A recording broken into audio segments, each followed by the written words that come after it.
Human digestive system. It's one of the interesting mechanism in our body. So friends, first of all, I wanted to tell you that our digestive system is fully consist of alimentary canal. So friends, अब यहाँ पर ये alimentary canal क्या है? So we can say that a long tube running from a mouth to anus is called alimentary canal. So friends, you know हमारे इस alimentary canal में कई सारे organs और glands पाए जाते हैं. So friends, आज की इस वीडियो में हम इन सारे टॉपिक्स को और इन सारे ऑर्गन्स और ग्लैंड्स को डिटेल में पढ़ेंगे. Okay, so friends, our first step of mechanism of digestion of food is ingestion, मतलब फूड की माउथ में एंट्री होना. तो फ्रेंड्स, एक तरह से हमारा सबसे सिंपल प्रोसेस यही है, जैसे कि कोई भी टेस्टी फूड देखना और उसे उठाकर मुंह में डाल लेना. सो फ्रेंड्स, अब हमारा नेक्स्ट स्टेप है डाइजेशन. डाइजेशन मतलब breaking down of food particles into simpler and water soluble molecules. और हाँ, we use teeth to break down food particles by chewing, cutting and grinding. Friends, यहाँ पर याद रखने वाली बात यह है कि डाइजेशन का जो प्रोसेस होता है वो माउथ से ही होना स्टार्ट हो जाता है. And then comes our salivary gland which produces saliva. Saliva, it is a watery liquid in a mouth which contains an enzyme, जिसको हम मेनली कहते हैं सलाइवरी एमिलेस. तो फ्रेंड्स, यहाँ पर इस एंजाइम का क्या काम है? इसका काम है कार्बोहाइड्रेट एंड स्टार्च को सिंपल शुगर में कन्वर्ट करना. एंड देन कम्स टंग, जो एक मस्क्यूलर ऑर्गन है और जो फूड को सलाइवा से मिक्स कर देता है, जिससे कि फूड सॉफ्ट हो जाता है और इजीली फूड पाइप के थ्रू ट्रेवल करने योग्य हो जाता है. I hope you understand. Please comment and tell me. Then the partially digested food travels through the food pipe. Food pipe को ऑसोफेगस भी कहते हैं. फिर ये पार्शियली डाइजेस्टेड फूड कॉन्ट्रैक्शन और एक्सपेंशन मूवमेंट या पेरिस्टाल्टिक मूवमेंट करके स्टमक में पहुंचता है. तो फ्रेंड्स, यहाँ पर इस स्टमक के वॉल पर ग्लैंड होते हैं जो कि गैस्ट्रिक जूस प्रोड्यूस करते हैं. तो फ्रेंड्स, इन गैस्ट्रिक जूसेस में 3 सब्सटेंसेस होते हैं: hydrochloric acid, pepsin enzyme and mucus. तो फ्रेंड्स, अब इनमें से पेप्सिन एंजाइम का जो काम होता है वो इम्पॉर्टेंट होता है और मेन होता है. तो पेप्सिन एंजाइम प्रोटीन्स को डाइजेस्ट करके सिंपलर मॉलिक्यूल्स में कन्वर्ट कर देता है. अब हाइड्रोक्लोरिक एसिड का क्या काम होता है? तो हाइड्रोक्लोरिक एसिड का काम है स्टमक में प्रेजेंट गैस्ट्रिक जूस को एसिडिक मीडियम में कन्वर्ट करना.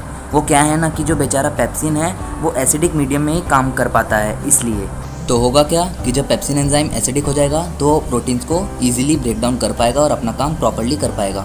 तो अब आता है म्यूकस. ये म्यूकस है वो हमारे स्टमक के इनर लाइनिंग सरफेस को हाइड्रोक्लोरिक एसिड से प्रोटेक्ट करता है, अदरवाइज स्टमक के इनर सरफेस पर इरोजन हो जाएगा. And this is the reason for acidity in stomach. तो आगे बढ़ते हैं. अब ये partially digested food small intestine में जाएगा. तो फ्रेंड्स, अब ये एग्जिट कहाँ से लेगा? Through sphincter muscle. तो फ्रेंड्स, अब मैं आपको बता दूँ कि हमारा जो स्मॉल इंटेस्टाइन है वो 6.5 मीटर लॉन्ग होता है और कॉइल्ड शेप में हमारे लोअर रीजन बॉडी में होता है.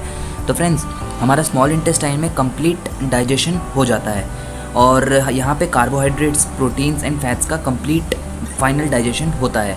तो हमारा जो स्मॉल इंटेस्टाइन होता है वो 2 चीज़ों से जुड़ा होता है, किससे? लिवर एंड पेनक्रियास से.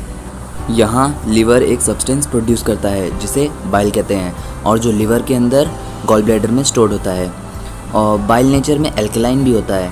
इसमें सॉल्ट्स प्रेजेंट्स होते हैं जो फूड में प्रेजेंट फैट्स को ब्रेक डाउन कर देते हैं और ताकि जो एंजाइम्स होते हैं ना वो इजीली इन्हें डाइजेस्ट कर पाएँ. तो अब ये एंजाइम्स कहाँ से आते हैं? पॉइंट ये है. तो ये एंजाइम्स आते हैं पेनक्रियास से, ठीक है.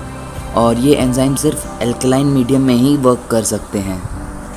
सो फ्रेंड्स, यहाँ पेनक्रियास से स्मॉल इंटेस्टाइन में पेनक्रियाटिक जूस एंटर करता है जिसमें 3 एंजाइम्स होते हैं: एमाइलेस, ट्रिप्सिन एंड लिपेस.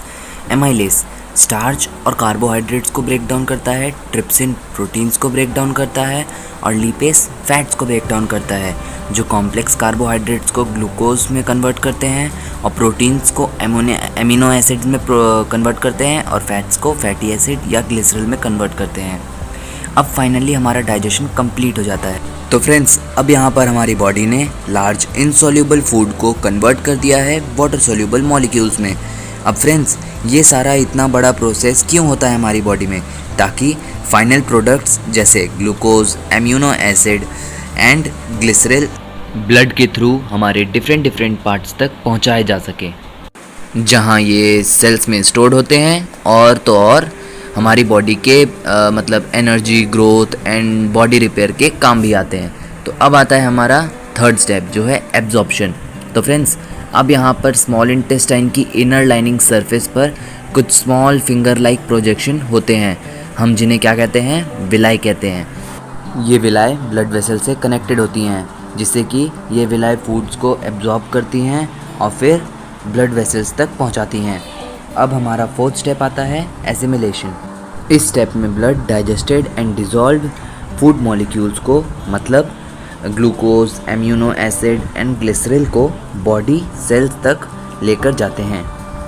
अब यहाँ पर इन मॉलिक्यूल्स की कुछ क्वांटिटी को cells immediately repair and growth के लिए ले लेती हैं, और उसके बाद फिर भी अगर कोई मॉलिक्यूल बच जाता है तो वो लिवर में ग्लाइकोजन के फॉर्म में स्टोर्ड हो जाते हैं।